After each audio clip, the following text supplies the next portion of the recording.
Welcome, you're watching Kaleidoscope Srilanka Life News Capsule. So what did the budget say? But more importantly, what did the budget actually not say? Reading between the lines, scientist, conservationist and public policy advocate Rohan Pethiyagoda paints a bit of a dismal picture.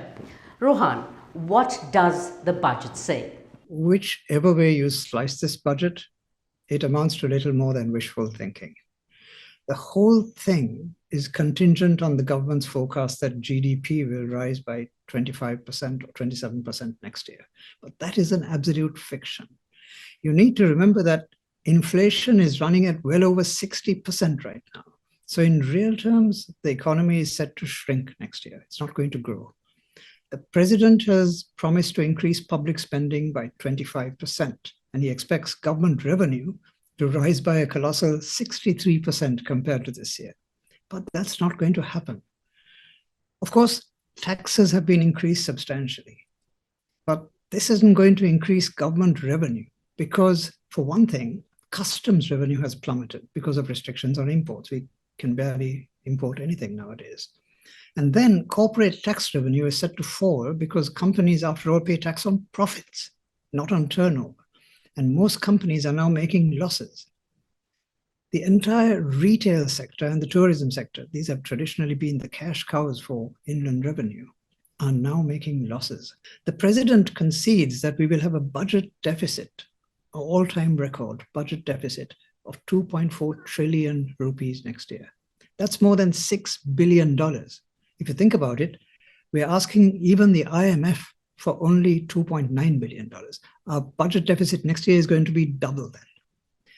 Most of this deficit will be bridged by printing rupees. And so what does the budget not say? For starters, it doesn't say that the allocation for healthcare next year will be lower than it was for healthcare this year. The situation with education is even more precarious. Education spending next year will be down about 15% from this year's budget. The president has boosted the defense budget by a whopping 26%. We'll be spending as much on defense next year as health and education combined. I suspect the government will keep kicking overseas debt restructuring down the road until they can hold provincial council elections. Because once we start paying back the debt, we're going to be really and truly in financial difficulty because we don't have the money to pay back the debt with.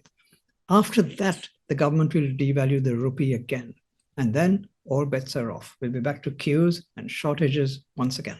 We have the best partners on board with us. A big thank you to Skills for Inclusive Growth and Australian Aid, Srilanka Life, CDB and the Morning Newspaper. If you like Kaleidoscope, subscribe and follow us on YouTube, Facebook, Instagram and LinkedIn.